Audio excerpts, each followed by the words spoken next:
Hello and welcome. For the Looking Back series, I'm Mary Ann Pleva. Shows in this series feature community members who have led extraordinary lives. Today's guest, Essex resident Rita Christopher, has a unique way of meeting new people. As a journalist for the Valley Courier, Rita writes Person of the Week column. I am pleased she is with us today to share her amazing experience both on and off the job. Welcome, Rita. Thank you very much, Marianne. Usually I ask the questions, so. I know, this is a real role reversal, Absolutely. Right, for you? Yeah, you get to talk for a change.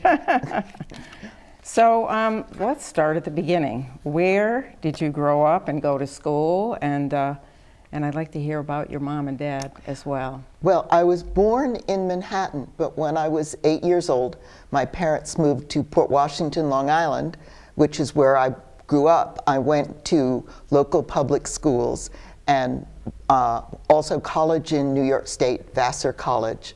I came from an interesting family even then.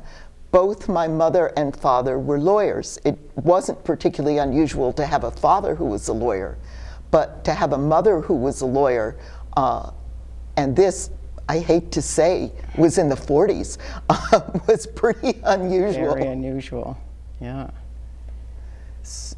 And we have some pictures. Oh, there you are. Oh, that is the beginning. You were raring to go, I could tell. My dad was an amateur photographer. Uh-huh. Good, good. And, oh, there you are. Yeah. Cooler day. And I think we have one with your mom. Yes. There's your mom, Yes. the attorney. Yes. Okay. I think that's in Central Park. So, oh, you went to school? Okay. I have some pictures all at the beginning here. There you are. I love that little picture. I always thought in this picture I looked a bit like a helicopter, that my hair was all up in braids on the top of my head, and then I had these two propellers sticking out on top. I think you have a little Audrey Hepburn look myself. Would that were true. And there, okay. Yeah, looks like you're always having fun. I was very fond of my dad taking pictures, very fond of my dad, but he loved taking pictures. Great, I'm glad he did. So we have him today. Yeah. So what was your first degree in and your first job out of college? Well, when I went to college, I majored in Latin. And why I did that was because you couldn't speak it and you didn't have to go to language laboratory. And I had taken 4 years, and I guess the real major was classics, and I had a minor in history. Mm-hmm. The truth of the matter was, I was really unskilled when I graduated from college. I had paid a friend to type my papers. Now, when I graduated, what happened for women was, you went to New York City, someone gave you a typing test so you could become a secretary. But I couldn't pass the typing tests. So my dad's office was on 42nd Street and 3rd Avenue, and I was using that as a job search headquarters. And the UN was down the street, and I thought, gee, I wonder what it would be like to be a guide at the UN. So I went just at the time they were hiring guides and got a job working as a guide at the UN, which I did for 2 years. Wow, that's pretty amazing. And I think it's so amazing in light of what you're doing currently, Person of the Week, that you didn't do the typing stuff. Thank God for computers, or I'd still be failing typing tests. Right, right. When we have that, oh yeah, there you are with your partners in crime here. That was my office. After I worked as a guide at the UN, I worked in the Secretariat, and that was the office that I worked in the Secretariat. The one time in my life I actually had to type. Mm-hmm. And they were really nice people, but I never got to be a better typist. Mm-hmm. And these weren't also tour guides, or no, were they? No, this was the language and translation office, and we were just people who typed up the schedules so that translators and interpreters would know what rooms they had to go to. I see, I see. And you mentioned careers briefly, but for men and women, how have expectations changed? Well, absolutely enormously. When I graduated from college, you were supposed to be a well-educated woman who got some kind of interesting job for a little while and then got married.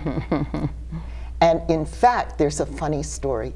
I was shopping at a discount store in New York, and I actually had an armful of on-sale lingerie when I saw the class correspondent who wrote the class notes in the alumni magazine. And I recently had graduated, so all the notes were about people getting married. And I thought, oh my God, she's gonna ask me something and I'm not married. What is she gonna write? So I dropped this handful of lingerie and ran out of the store. Okay, yeah, that is a good story. And we have a picture to show the picture of the, okay, so that doesn't quite. That was at summer camp. Oh, so you're in a uniform. Yeah, that's why I was in my camp uniform. And your camp was in New York? My camp was in upstate New York. Okay, okay. So then you moved on to your next job, which was Newsweek, I believe, right? It was. I met somebody when I was working at the UN. And I said, you know, I'd always sort of dreamed of being a journalist. And he put me in touch with someone at Newsweek. Now, in those days, this is really interesting. In those days, women were hired as researchers. 30 years later, they were senior researchers. Men were hired as reporters. And 30 years later, they were the top editors. There was certainly a different professional track. And the women at Newsweek got together secretly and sued. Oh my goodness. And a friend of mine, Lynn Young, actually wrote a book about it called The Good Girls Revolt. And I think there was a short-lived television series about it as well. And as a result of the threat of a suit, people got promoted. Wow, that's pretty amazing. Ended up as a senior editor at Newsweek and then a major editor at other publications as well. So where do you think we are? I mean, that was a big thing, but a small advancement toward what, when I graduated from college, the question that you asked was, well, are you going to get married or are you going to work? That would not have been a question that I would have asked my daughter-in-laws. Certainly they were going to work, and certainly they were going to choose careers based on their interests rather than the limited scope available for women. We have a. Did you show the picture with? That was me. That were my. I gotta say, when I look at that, that was sure the big hair days, but I think it was also at Newsweek. Yes, you said at Newsweek, and that was no, not the 60s. What's the 60s? Oh, you can't say. I can't, but if we have to go there, I'll tell you that it was the 60s. Okay. And I worked first on the news desk, which really just meant getting cables sent to correspondents all over the world, get them sent out right, make sure they were received. And then I got to be the researcher for the newsmakers section. That was like the people page of Time. We wrote 10 short, gossipy celebrity items every week. And I got to go and interview these people. And it was astonishing that they would talk to me. I was this 20-something kid with a notebook. I remember like the second day I started working there, my boss said to me, "The Prime Minister of Sweden is having a press conference. Get there." I thought, holy crow. And we always read, in those days there was no internet, so you went up and you got an envelope in the library, the morgue as we called it, with the clips.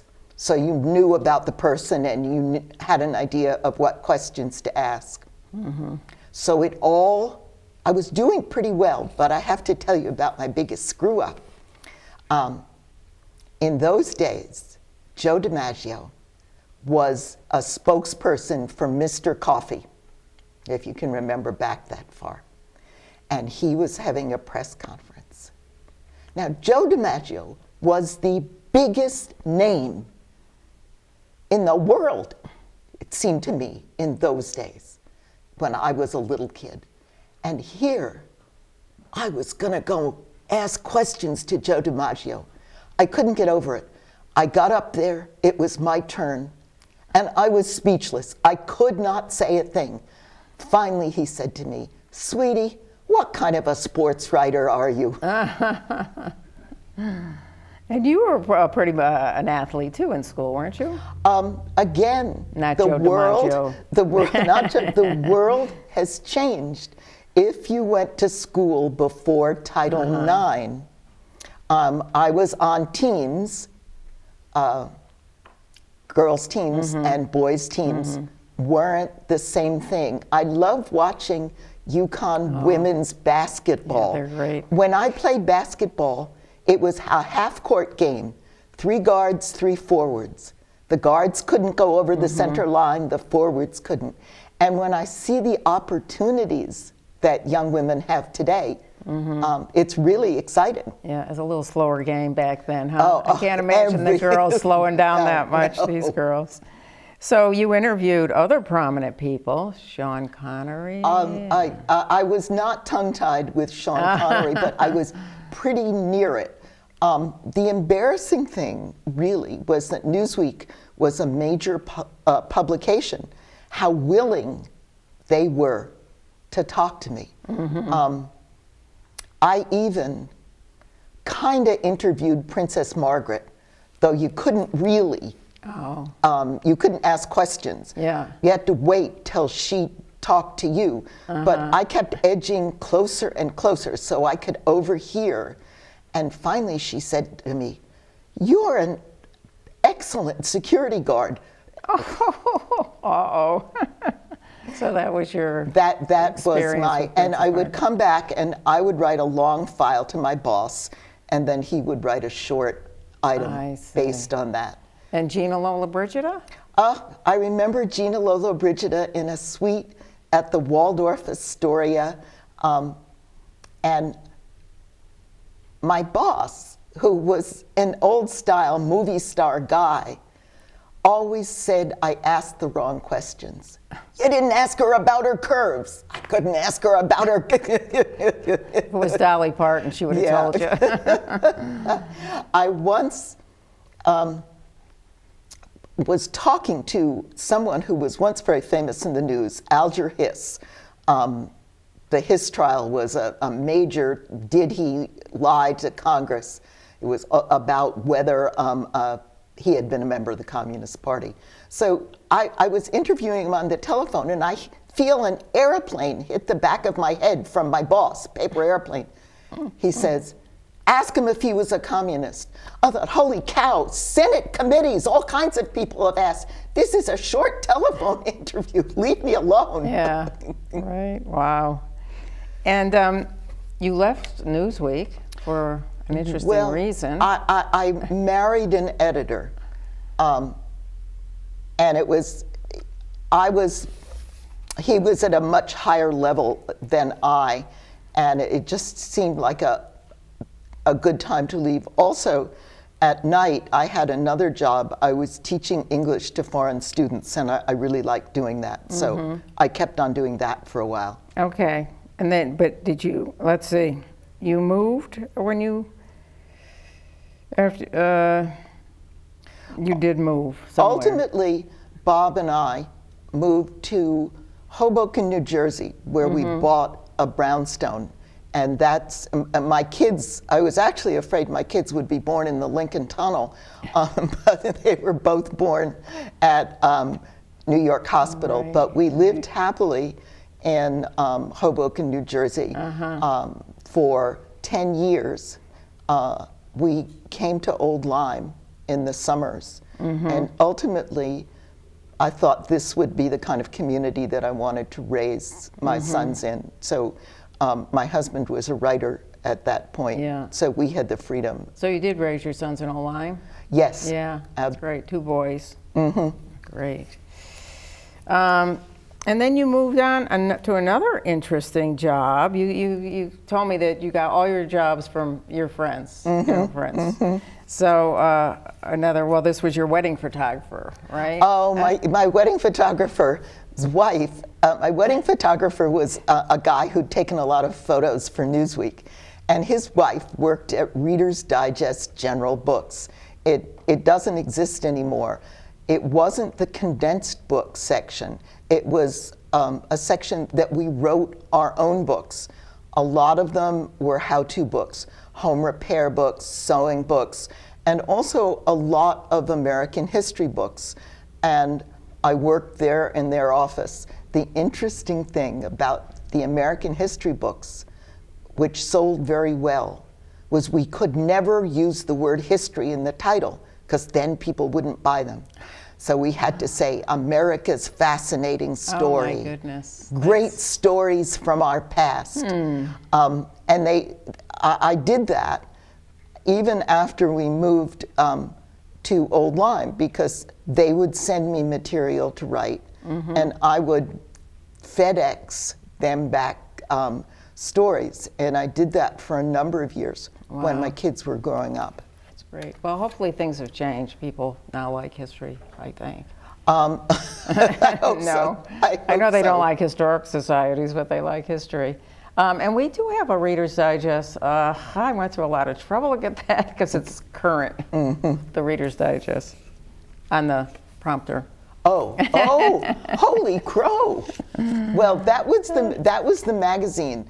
And they had their offices in Pleasantville. We were taken up to Pleasantville and sort of visit to Mother Church to see what it was all like.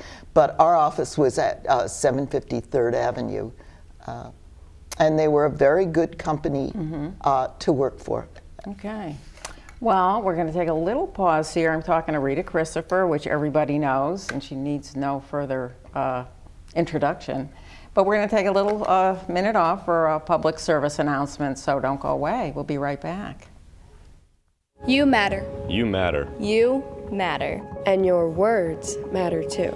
Your words matter. What you say in the hallways at school or in the student section at a game matters. Words can be hurtful. Words can be offensive. Words can leave scars. Words can also inspire. Support and uplift. You and your words. Are they both important? As a matter of fact, yes. Community TV, your neighborhood TV. Publicly funded and a reliable partner for cable companies nationwide, it provides transparent coverage of local and state government, education, and public programming. A digital town green that can be watched anywhere, anytime, and on any device. Watch us on today's high-tech distribution methods. Community TV in Connecticut. Local, unfiltered, reliable, and yours. 2, 1. Hello, we're back. And thanks for joining us again. I'm here with Rita Christopher, and we're talking about her very, very varied life. And so let's see, your husband was writing and teaching at Columbia. Now you're in Old Lyme, right? And you have your boys. Oh, and then? Sadly, he passed away. Yes, yeah. And now you did another major career change. Well, when I stayed in Old Lyme, because I just felt there'd been enough upset already in my children's lives. And then something that I hadn't really thought about. My children started growing up. They didn't want to do everything with me. They actually wanted their own lives.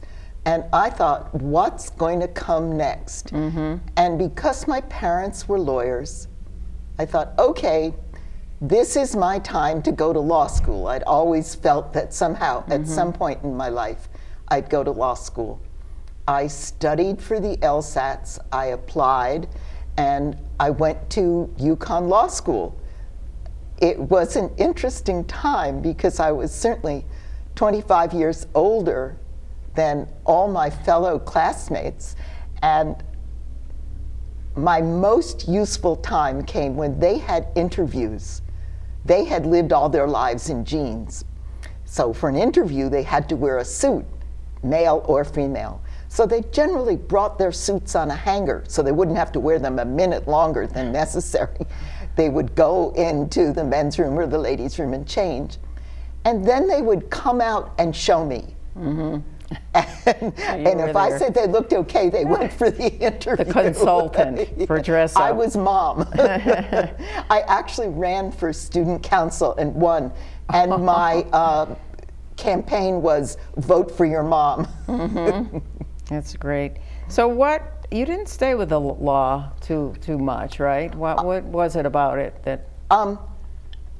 It wasn't, I felt that I wrote better. I knew how to do it, that I was technically competent. I did not think I was inspired.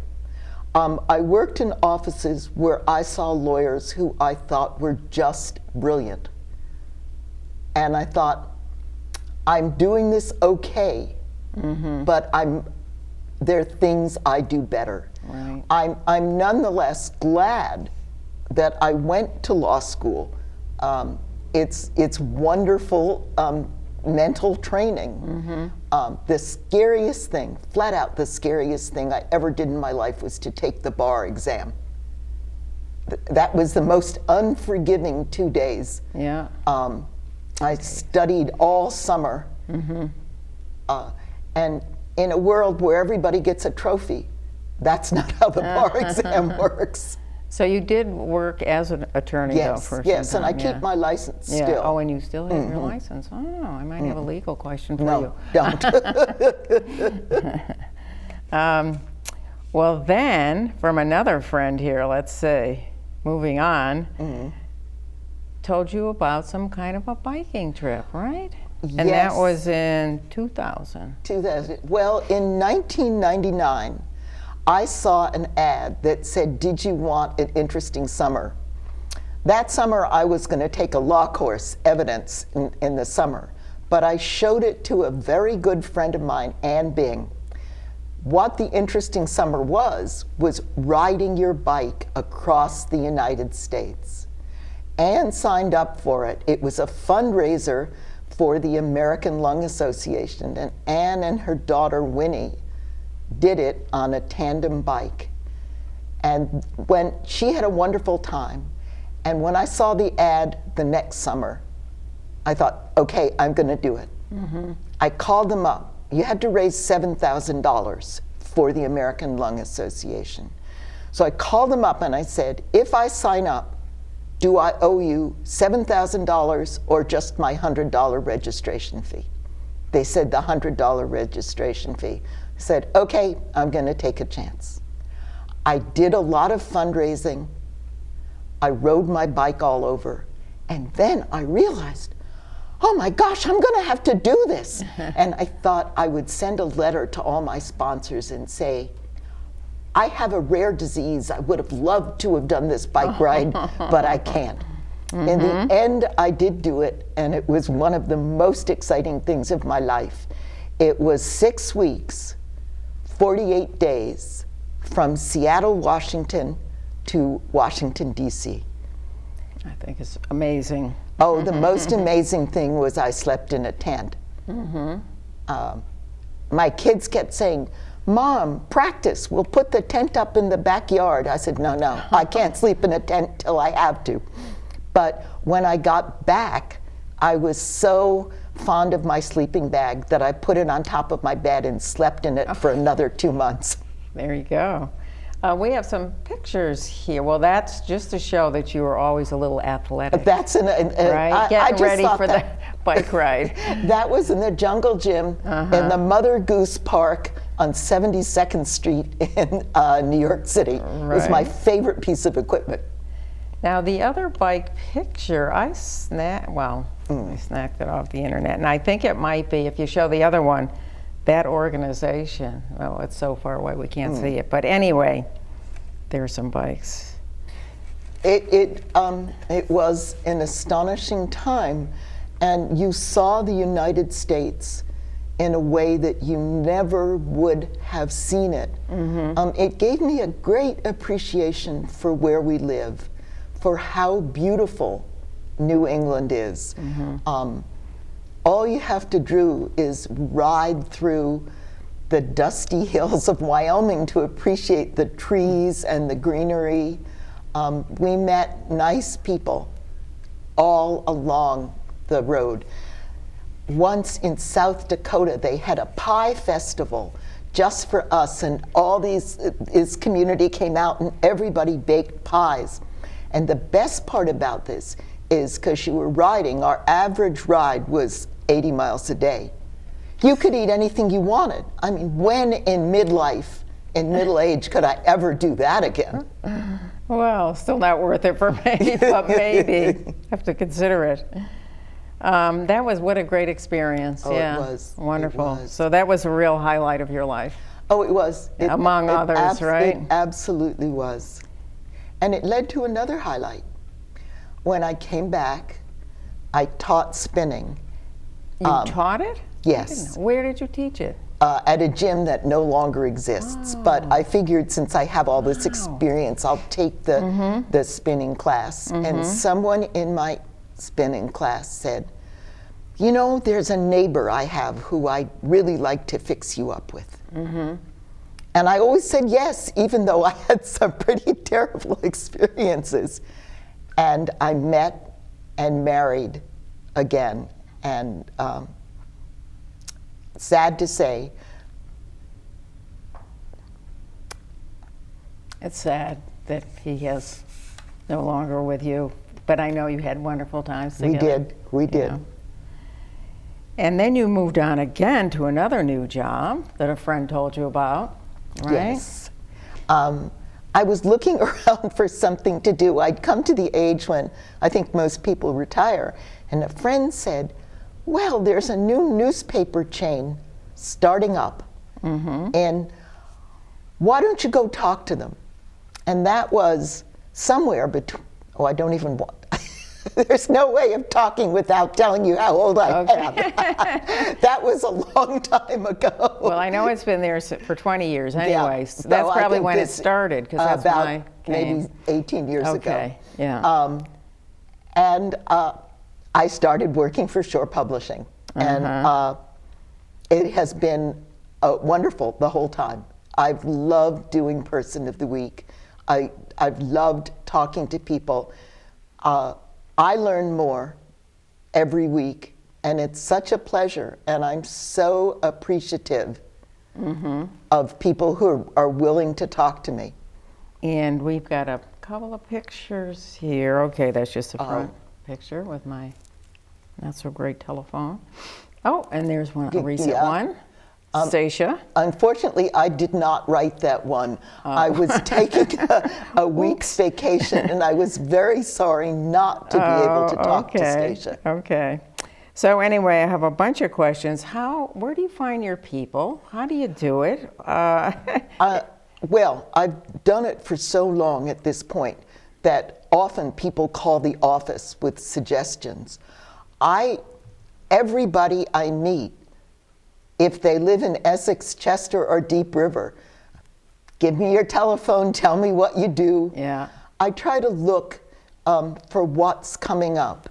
If the Historical Society is having an event, I'll try to do a person from the Historical Society to give publicity. One of the things I really feel pretty strongly about is all our communities owe so much to people who volunteer. It would be impossible to run these towns if you had to pay the people to do things that in a big city they're paid for. Right. So one of the things I try to do is highlight people who are volunteering and encourage people to volunteer and find out about these organizations, because I think it's one way that the paper can really serve the community. So do you have a stockpile of people? You have a list of people you want to do, or you just... I gotta tell you, sometimes I have a stockpile. Sometimes I wake up on Monday morning and say, oh no, I don't have anybody. Oh That's the worst feeling in the world. And then anybody who crosses my path is in danger of me saying. Wow, that's hard to believe. Well, I know you get scared up a few today here at the studio, so Yes. that's good. Was there a story that really surprised you, or one that you remember above all others? I think the best part of doing this job is that I am surprised every week. Sometimes when I call people, they say, oh, there's nothing interesting in my life. You don't want to do me. But what makes me keep doing this and what makes the stories interesting is that every life is different and every life is interesting. And every week is a surprise and a new story. Well, we have, at least in Essex, but I think the other towns are very similar, a huge amount of volunteerism. Yeah, well, like you say, without that, we'd be out of luck, right? EMTs and Absolutely, absolutely. So I just have to ask you one more question about that, and before we move on. Is it your best job so far? I love this job. I have been very lucky to have liked all of my jobs, and every one when I did it was the best one. But since I'm doing this one now, yes. Okay, like your kids, whoever you're with is the best one, right? So I know you do a lot of other activities. In fact, you were president of the Library Association, and there's a photo here with you and a couple other gals. Oh, Lord. I can't think of her name. Okay, so there you are with your hat on. So. Oh, that must have been another bad hair day. So there you go. And what other things are you involved in, right? At the moment, I'm involved with the New Horizons Band of the Community Music School. New Horizons is a national organization aimed primarily at senior citizens, people who might have played the trumpet in junior high school and for the last 40 years haven't, and some people who are just starting out on instruments. And our band has 18 people. We play at senior centers. We've played for church groups. Our director, Patty Hurley, is a woman of great patience. And a biker, and a biker. And a biker, and a biker.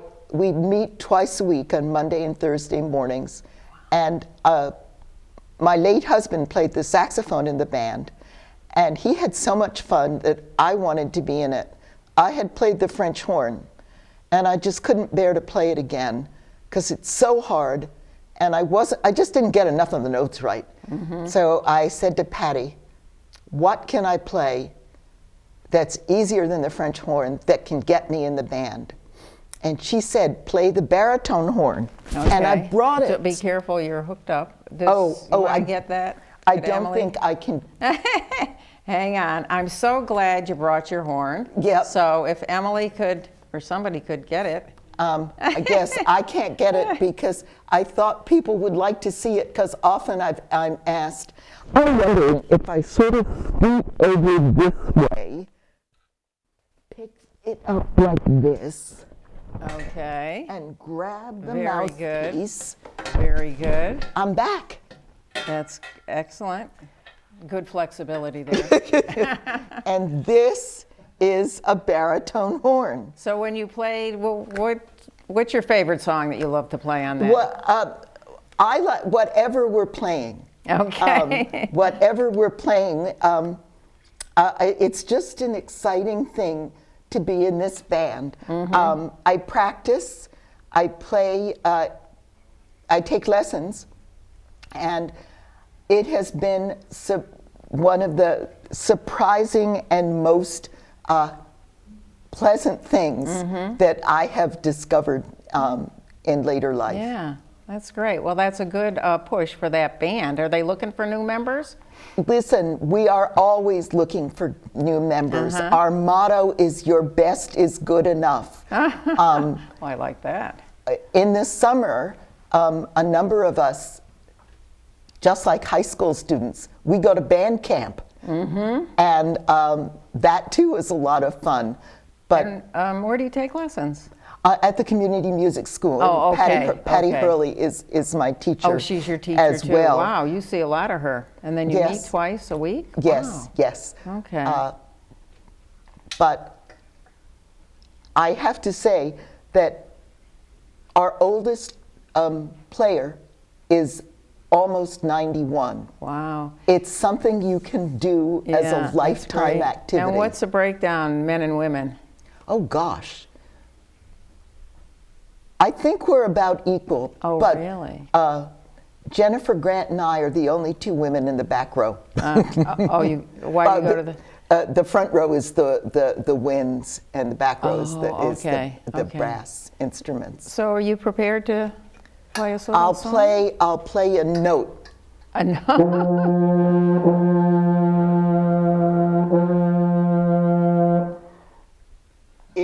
One of the things about a brass instrument is you make the sounds, basically, you only have, really, this valve doesn't count, 3 valves. So you're making the notes with your lips. So look, I'm not going to use my fingers at all.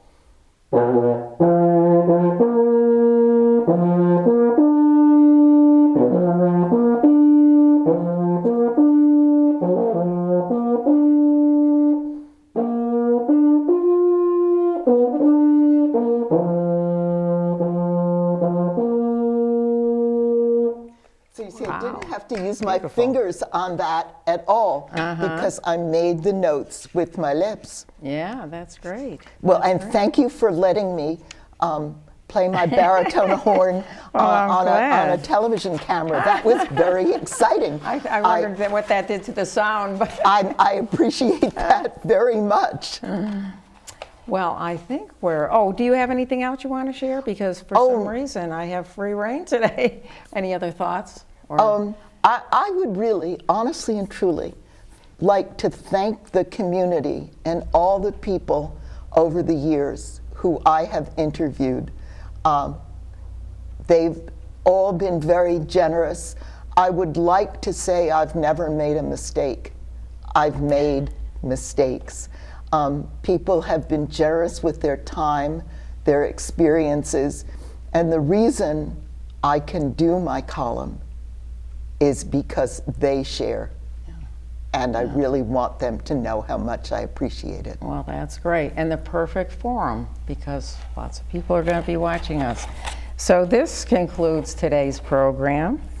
And remember, all shows in the Looking Back series air every Monday night at 7 o'clock on cable channel 19, or you can watch them on demand by going into the TV station's website, www.vsctv.com, and